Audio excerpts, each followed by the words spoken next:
Bon, ça fait maintenant quelques temps que sur la chaîne je vous parle de matériel parce que en tant que photographe vidéaste, je me pose toujours la question de comment améliorer mon setup. Et ça depuis que je suis passé chez Fuji, oh ça va être dur.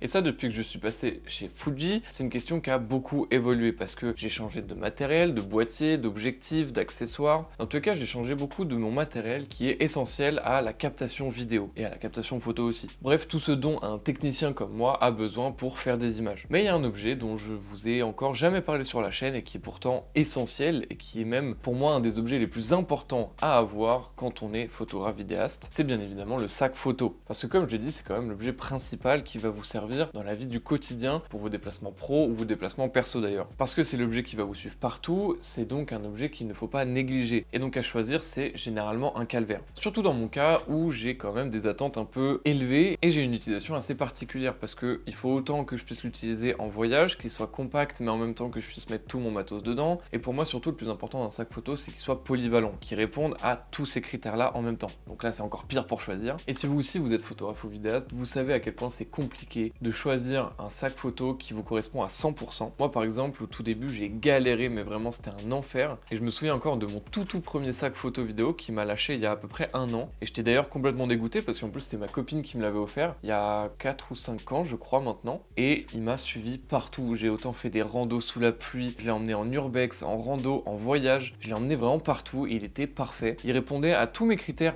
en tout cas à ce moment-là, peut-être plus maintenant mais en tout cas au moment où j'utilisais il était vraiment parfait et malheureusement petit à petit avec l'usure et le temps aussi parce que c'est pas éternel, c'est du consommable, faut pas l'oublier. Les coutures commençaient à craquer, bon ça allait encore, toutes les fermetures éclairs ont lâché et malheureusement j'ai dû le jeter. Et j'ai donc dû me rendre à l'évidence, je devais retrouver un sac. Et là c'était de nouveau le calvaire parce que ce sac là c'était un sac que ma copine m'avait acheté sur Amazon mais il était introuvable sur Amazon. Et j'ai donc choisi un sac assez petit quand même, qui est assez compact, qui est assez cool en fait au final parce que je le prends avec moi un peu partout dans la vie de tous les jours, je l'ai emmené en voyage récemment. Il est bien mais c'est vrai que je mets que un boîtier et un objectif dedans avec 2-3 accessoires. Mais si je pars en voyage avec des fringues, c'est très compliqué de rajouter une GoPro avec des accessoires, des micros, des lights, enfin c'est assez compliqué parce qu'il est assez petit. Donc il est polyvalent mais il sait pas tout faire à 100%. Et donc du coup depuis quelques temps je me renseigne un petit peu sur quel sac j'aimerais acheter à l'avenir et surtout quel sac me correspondrait à 100%, celui que je pourrais emmener partout. Et à ce moment-là j'ai reçu un mail qui est vraiment tombé à pic de la marque KF Concept. Donc pour ceux qui connaissent pas, c'est une marque d'accessoires photo vidéo. Cette marque-là m'a proposé une collaboration. Bien évidemment, j'ai accepté parce que déjà c'est une marque avec laquelle je travaille depuis maintenant 2-3 ans. Les deux fils qu'il y a sur mon boîtier en ce moment sont des KF Concept. Tout mon matos pour nettoyer, c'est du KF Concept. Ça fait vraiment très longtemps que j'utilise leur matos, donc c'était une évidence pour moi que d'accepter leur collab. Et donc du coup, ils m'ont proposé plusieurs accessoires que j'aurais pu tester sur la chaîne. Et forcément, vous vous en doutez, j'ai choisi leur sac. Le sac que j'ai choisi, je vais pouvoir vous en parler aujourd'hui. Je vais pouvoir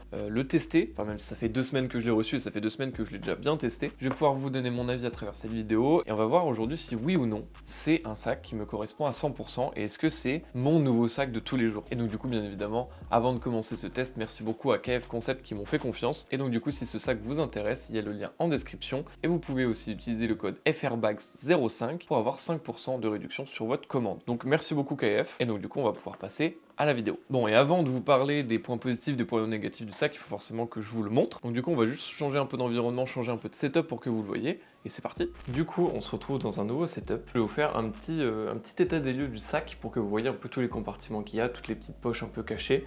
Hop. Le gros bébé, il est juste ici. Bon, on va commencer déjà par ce qui est apparent. Donc, cette petite poche là, juste devant, où vous avez, hop, 2 petites poches comme ça. Là où moi, c'est là où j'avais mis mes batteries pour mes 2 caméras différentes. Alors, je vais en parler dans les points négatifs, mais c'est dommage qu'il n'y ait pas une lanière qui retient, en fait, les choses qu'il y a dedans. Parce que ça, généralement, le sac il est debout et tout ce qu'il y a dedans, ça se casse la gueule. Du coup, la poche principale, ce que j'appelle, qui va être bloquée dans un premier temps ici, on va venir l'ouvrir, ça va nous permettre d'avoir accès à notre matériel qui est ici. On a aussi une poche ici qui permet de mettre un iPad ou un petit ordinateur, mais un très petit. Et quand on ouvre complètement, on a donc du coup cette poche un peu grillagée comme ça. Et donc du coup ici, on a le premier compartiment avec les caméras. Et dites-vous que ça, c'est que la partie haute du sac. Bien sûr, tout ce qui est ici peut se descratcher. Et donc typiquement pour de la rando, on peut mettre le matos en bas, donc comme vous allez le voir juste après, et mettre toutes vos fringues, ici en fait, et c'est vraiment pratique, ça donne vraiment beaucoup de place. Et d'ailleurs ici, vous le voyez, là je peux glisser ma main, et ça fait tout le sac. C'est là où on va venir mettre notre ordinateur. Alors sachez que moi j'ai un MacBook Pro 16 pouces, donc les derniers qui sont vraiment fat de fou, avec une coque en plus par-dessus, et il tient largement dedans. Du coup, vous pouvez le glisser par ici, et il y a aussi une poche latérale, hop, qui va venir se dézipper sur tout le côté, et qui va venir du coup s'ouvrir pour récupérer le matos. Hop, on referme ça. Bon, on va passer au gros, c'est-à-dire cette poche-là. Et donc du coup, hop, on va avoir accès à tout ça.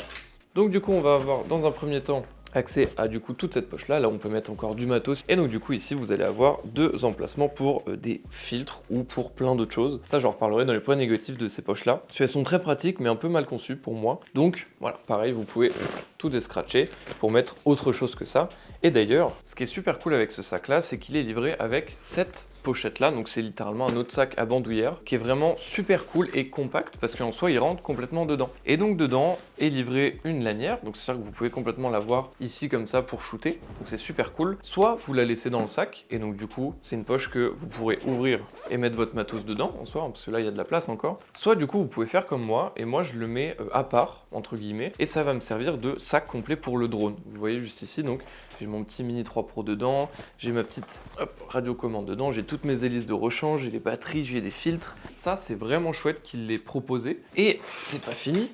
On a bien évidemment les poches latérales, donc ici, qui peuvent servir ou pas d'ailleurs, parce que typiquement sur ce côté-là, j'ai glissé mon trépied dans cette poche-là et je l'ai agrippé entre guillemets avec les petites lanières qu'il y a ici. Mais pour le grand trépied que j'utilise là, qui est trop grand, qui dépasse un peu de la taille du sac, je viens le mettre à l'intérieur de ça et à l'intérieur de ça aussi. Et ça ne bouge vraiment pas. Et on va passer à l'arrière du sac, parce que là en compartiment, je crois que j'ai rien oublié. C'est vraiment cool parce que on sent que c'est un sac plus axé rando et voyage. Déjà parce que vous le voyez, il y a toute une armature complète, il y a des mousses qui sont super confortables, vraiment c'est un bonheur d'utiliser ce sac là. Il y a des petits renforts au niveau du haut, des bretelles, c'est pour justement pas supporter tout le poids du sac. Donc du coup vous voyez, le dos est bien molletonné, ça c'est super important. Et donc du coup vous avez cette petite lanière ventrale, je vais l'appeler comme ça, parce qu'en vrai voilà. Et ce qui est trop bien, c'est que donc du coup ça va venir s'accrocher ici, vous allez voir des images je pense. Donc du coup, une fois qu'on a le sac, donc forcément on a la ceinture ventrale, déjà ça c'est un bonheur. En fait quand vous le mettez correctement et que vous agrippez ici aussi, ça va venir complètement bloquer le sac contre votre dos, comme vous le voyez ici, et ce qui fait que là j'ai l'impression de rien porter. C'est super léger, je peux faire tous les mouvements que je veux, donc c'est quand même cool.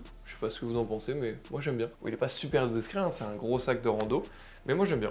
Bon, maintenant que les présentations sont faites et que vous avez vu le sac sous toutes ses coutures, on va pouvoir parler de ses avantages, ses inconvénients, de ce que j'ai aimé, ce que j'ai pas aimé durant ce test, parce que comme je vous l'ai dit au début de la vidéo, ça fait 2 semaines que j'ai pu le tester, et en plus ça tombait super bien parce que je l'ai reçu, je crois, une semaine avant, un gros tournage qui m'attendait. J'avais vraiment besoin d'un sac qui pouvait contenir énormément de matos, parce que c'est un tournage où j'avais besoin de plusieurs caméras, plusieurs objectifs du coup, beaucoup de light, beaucoup d'accessoires en fait qui ne rentraient largement pas dans mon petit sac, mais en tout cas c'était vraiment cool parce que sans ce sac là, je pense que j'aurais vraiment galéré à tout prendre pour ce tournage là, et c'est ça pour moi le plus gros point fort de ce sac là, parce que c'est un sac 33 litres, alors pour ceux qui voient pas à peu près ce que c'est, donc c'est quand même assez big, ça on va en reparler un peu après, parce que c'est très cool d'avoir un sac comme ça, mais c'est vrai que c'est pas passe-partout non plus. Mais en tout cas c'est super cool parce que le sac a énormément de rangements, de petits emplacements où on peut ranger des filtres, des batteries, des cartes SD, des tout en fait dedans à sa place, et ça c'est vraiment agréable, même s'il y a quelques petits trucs qui sont pas bien construits enfin selon moi, mais ça je vous en parlerai un peu après. Un truc que j'ai beaucoup aimé aussi sur ce sac, c'est qu'il soit un peu modulable, que ça soit un peu un sac intelligent dans le sens où il est multifonction. Moi, typiquement, je l'ai utilisé pour mon interview, c'est-à-dire que dans la partie en haut, j'avais tout mon matos, donc photo, vidéo.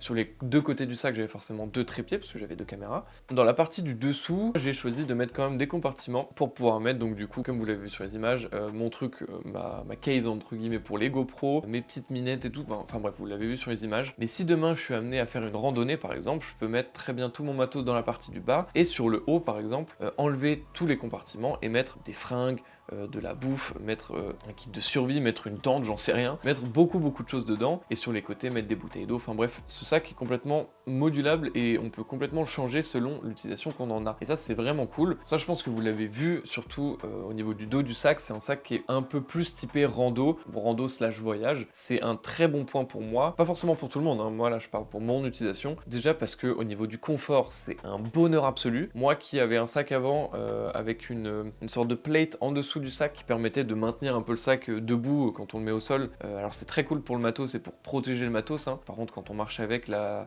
plate elle nous tape dans le dos en fait, surtout dans les lombaires, et c'est vraiment pas agréable, surtout pour des personnes comme moi qui ont des problèmes de dos, c'est vraiment pas cool. Là où ce sac là, il est incroyable. Il est complètement bloqué contre votre dos, ce qui fait que vous pouvez vraiment bouger à fond, même si comme je l'ai dit, et comme je le dirai un peu après, c'est au détriment du coup de sa taille et de son encombrement. Et en fait, en conclusion des points un peu positifs, il est parfait pour moi pour du voyage, pour de la randonnée, pour des grosses sessions de tournage, typiquement pour du documentaire où on a besoin d'avoir tout en un entre guillemets, c'est-à-dire un setup complet pour une personne. C'est vraiment un bonheur d'utiliser ce sac là. On peut vraiment rentrer tout type de matos dedans, qu'on ait une grosse caméra ou plein de petites caméras ou plein d'accessoires complètement différents. On peut vraiment tout mettre dedans, ça c'est vraiment chouette. D'ailleurs, petit aparté, il passe en bagage cabine, donc ça c'est vraiment cool. Vu que j'ai dit que c'était un sac un peu plus axé voyage, c'est quand même cool de savoir ça. Et voilà, j'en ai un peu fini pour la partie un peu point positif. Et comme je l'ai dit, bon, c'est pas un sac qui est parfait. Il y a plein de petits défauts qui sont pour moi un peu dérangeants, donc du coup je vais vous les lister maintenant. Un des trucs qui pour moi va un peu en contresens du fait qu'il soit super polyvalent et qu'on puisse l'emmener partout, le fait que ce sac ne soit pas étanche. Alors ça c'est super dommage, même si il est fourni avec une case du coup comme ça d'étanchéité, qui vient englober du coup votre sac. Moi je trouve ça un peu dommage déjà parce que je l'utiliserai honnêtement jamais, parce que depuis que je l'ai enlevé et je l'ai rangé, mais bon ça c'est que moi. Donc pour moi c'est un peu dommage qu'ils aient fait ça, sachant que tous les sacs que j'ai eu étaient étanches et que vraiment je les ai poussés dans le retranchement à fond. À chaque voyage que je fais, j'ai malheureusement pas trop de chance, mais à chaque fois je me tape de la pluie, de la grêle, de la neige. C'est vraiment cool qu'un sac soit étanche, et pour un sac type rando voyage, c'est un peu dommage quand même qu'il soit pas étanche. Mais bon, il donne quand même la housse, donc c'est quand même cool. Comme je l'ai dit, pour moi, le plus gros point noir, c'est que c'est pas un sac passe-partout. Je vais m'expliquer parce que, comme j'ai dit, il est super polyvalent, c'est super chouette, mais je me verrais pas typiquement aller en cours avec, aller au travail dans un bureau avec. En fait, c'est pour moi un sac qui est pas du tout discret et qui est très... on comprend que tu vas faire une randonnée avec, quoi. Alors, c'est pas forcément mauvais pour tout le monde, c'est juste que pour moi, une utilisation de tous les jours, si demain, un exemple, si je dois aller shooter dans un restaurant, je prendrais pas un sac comme ça. C'est beaucoup trop gros, tout le monde va comprendre que je filme, et si je le garde sur le dos, c'est pas du tout inaperçu. Pareil pour un photographe de mariage par exemple, c'est pas du tout un sac qui est axé pour ce genre d'utilisation là. Donc c'est un truc qui est bon à savoir, même si le sac est excellent, il l'est pas du tout pour ce genre d'utilisation là. Et selon moi du coup c'est un sac qui est un peu trop overkill pour des petits tournages, pour des petites sessions de shoot run and gun. Mais comme j'ai dit en fait c'est juste si vous achetez ce sac là, il faut prendre en compte l'utilisation que vous en aurez, il faut pas l'acheter pour comme j'ai dit du mariage etc. Outre ces deux petits points, il y a plein de petits détails dans ce sac-là qui font que... Ah, c'est dommage. Il aurait pu être parfait, mais il a ça de l'être. Il rend son utilisation un peu bizarre des fois. C'est un peu dommage. À commencer par un point que je ne comprends pas. Comme je vous l'ai dit en début de vidéo, j'utilise leur filtre depuis 2-3 ans maintenant. Et donc du coup j'ai ces cases là, donc leurs cases de filtre, hein, donc du coup qui sont vraiment très pratiques, qui sont jolies déjà et qui sont vraiment pratiques. Mais elles ne rentrent dans aucune poche du sac. Elle est trop grande. Alors que mon filtre est un 67 mm si je me trompe pas, donc c'est loin d'être les plus grands 80 etc. Et pourtant il ne rentre dans aucune des petites poches pratiques, un peu où justement on viendrait mettre ce genre de filtre là. Il rentre que dans les grandes poches comme je vous l'ai montré là où j'avais mis mon bloc-notes et choses comme ça. Donc c'est dommage, et surtout que c'est leur produit. Encore je pourrais pas leur reprocher si c'était pas le leur, mais c'est un peu du coup dommage et ça va en contradiction avec leur propre produit. Donc dommage. Alors là je vais vous mettre les images pour que vous puissiez comprendre, mais dans la poche principale, donc celle la plus en haut du sac, c'est trop bien, c'est une poche en fait qui est un peu... facile d'accès, où on peut mettre des batteries, des cartes SD comme moi j'avais fait, j'avais mis mes batteries pour mes deux boîtiers, mais en fait il y a un compartiment qui est collé, là où on pourrait mettre par exemple des papiers, un passeport, ou même des petits outils en fait pour améliorer son workflow de travail, qui pourrait être super cool, hein. Mais moi j'ai rien pu mettre dedans, parce que une fois que je l'ouvrais, tout tombait, il n'y a aucune lanière pour retenir. Moi j'aurais aimé que dans cette petite poche là, il y ait une sorte de petite lanière, un strap un peu élastique, on puisse mettre notre portefeuille dedans, notre passeport comme j'ai dit, nos outils, et au moins une fois qu'on l'ouvre on peut basculer, ça tombe pas. Là moi à chaque fois que j'avais le sac debout par terre et que je l'ouvrais pour prendre une batterie, en fait j'avais mon portefeuille qui était dedans et il tombait à chaque fois. C'est un peu dommage, et surtout que c'est la poche qui est la plus libre, enfin qui est la plus facile d'accès du sac. C'est dommage qu'il n'y ait pas de petit compartiment entre guillemets dedans, ou juste cette petite lanière comme je le disais qui retient les objets qu'il y a dedans. Donc c'est un peu dommage. Aussi ça participe un peu au fait qu'il n'est pas passe-partout. On ne peut pas enlever les lanières de hanches, je sais pas trop comment ça s'appelle, mais donc les lanières de hanche qui sont super pratiques du coup pour de la rando, pour du voyage, ça rend un confort de fou, et en plus il y a 2 petites poches de chaque côté, donc c'est quand même vraiment un truc qui est cool. J'aurais aimé quand même qu'on puisse les enlever avec un zip ou n'importe quel moyen entre guillemets. Alors je pense que ça aurait été un peu plus fragile et donc du coup ça aurait rendu le truc un peu plus compliqué en termes de conception, mais c'est vrai que ça rend le sac très axé rando, et ça participe au fait que je me vois pas le porter tous les jours, parce que soit je les mets autour de ma taille, même sans l'accrocher, hein, soit du coup je le range dans mon dos et ça rend du coup le sac un peu moins agréable à porter, voire un peu désagréable. Donc c'est un point qui est un peu dommage, même si comme j'ai dit, ce sac là il est pas du tout axé bureau, enfin voilà. En rando, c'est vraiment conseillé d'utiliser ce genre de lanière là, rien que pour vos lombaires c'est un bonheur, mais c'est vrai que je trouvais ça dommage qu'on puisse pas les enlever. Et sinon je crois qu'on a fait le tour. En vrai il a pas tant de défauts que ça ce sac, mais c'est vrai que c'est des petits défauts qui font que pour mon utilisation, c'est pas le sac à 100% parfait et qui me correspond à 100% non plus. Mais dans les faits, c'est un bonheur d'utiliser ce sac là. Comme j'ai dit, moi qui fais beaucoup de randonnées, de voyages, et même qui aime beaucoup me balader dans la nature et faire des sorties un peu photo vidéo, ce sac là est quand même très cool. On met tellement de choses dedans, c'est vraiment un bonheur. Pour des personnes qui veulent faire un docu par exemple et qui veulent être 100% autonome avec juste un sac à dos, c'est vrai que c'est un sac qui est parfait. J'espère que ce sac du coup vous intéresse, et j'espère aussi vous avoir aiguillé sur le fait de si oui ou non ce sac peut vous correspondre, et si oui, je suis très content de l'avoir fait. Encore une fois, merci beaucoup à KF Concept qui m'a proposé cette collaboration commerciale, c'est très cool de leur part. Encore une fois, le lien est dans la description avec le code pour avoir les 5% de promo sur le sac. Et nous, on se retrouve très bientôt pour une prochaine vidéo. C'était Julien, au revoir.